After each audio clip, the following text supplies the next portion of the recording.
Bon dia, soc Mariano Moraga Ribas de Pina, vaig néixer a Palma, tinc 80 anys, visc ara a Artà, tinc una terra per aquí, Artà, i m'encanta anar, tinc 4 ovelles i no produeix gaire la cosa, però m'agrada molt la vida del camp.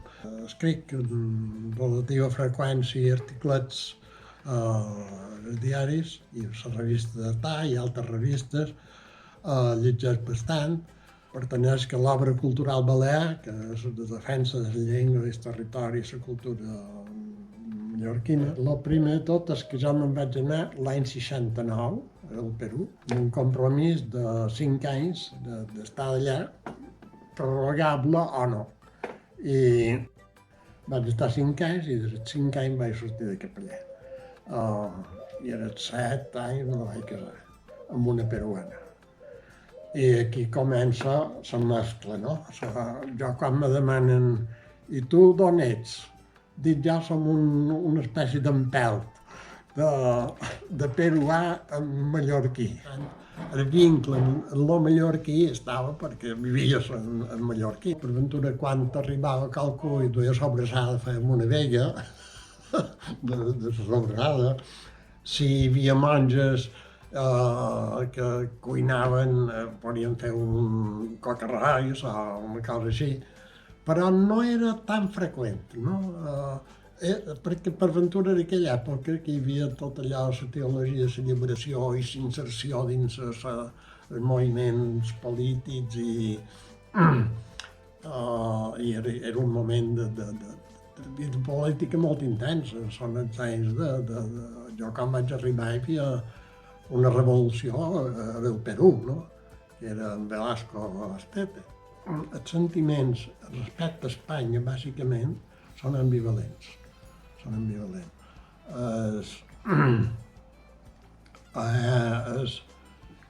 Jo ho diria així, quasi, no? La puta madre patria, no?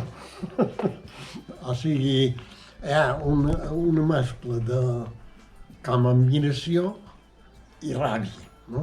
Una mescla d'aquestes, un oncle del Perú, jo l'he vist bastant sovint. Allò que jo he fet taxi també al Perú i quan parles amb la gent dins del taxi, què sé jo, ¿y usted dónde era? De España. Ah, yo también soy español porque mi abuelo tengo un apellido que es español.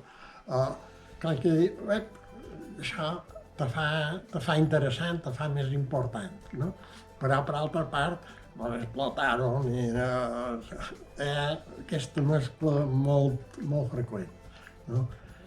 Vaig crear un col·legi d'ensenyar a dona i un equipet, es diu La Casa de Cartón, que encara sobreviu i va bastant bé, amb un intent de fer una pedagogia diferent, que crec que se va més o menys aconseguir. Vaig ser 20 anys director d'aquest col·legi, que vàrem fundar l'any 84.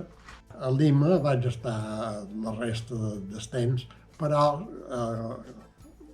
degut a la novetat del col·legi que havien creat, vaig tenir també participació molt intensa a la difusió, a l'educació del Perú, diguem, a nivell del Ministeri d'Educació i moltes demandes de nou intent pedagògic que fèiem a l'escola nostra. I això me va fer que pasturar molt per molt de puestos del Perú, quasi tot el Perú l'he recorregut, i bàsicament no per fer turisme, sinó per compartir experiències, xarles, conferències, etc.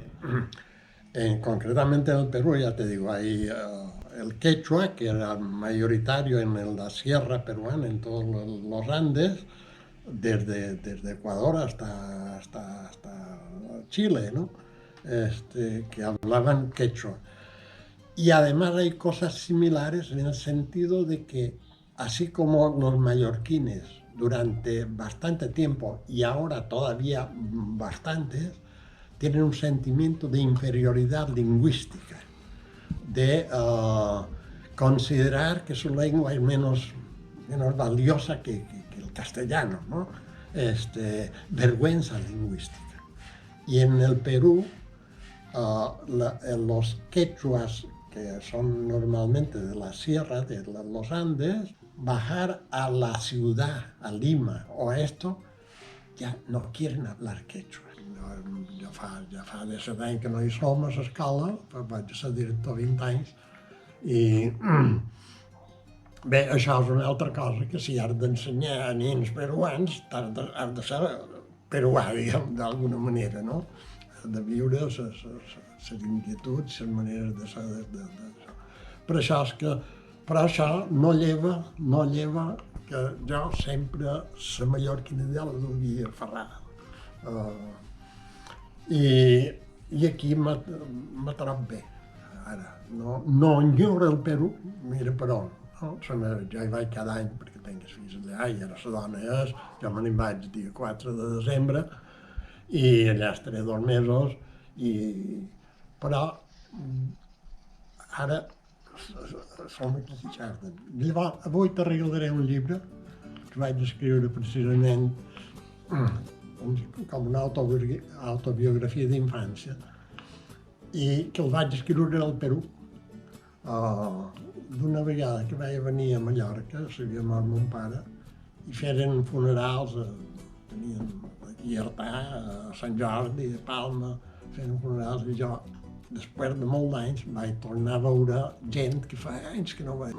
I jo anava recordant 1000 coses, i el llibre se diu La veu de les arrels.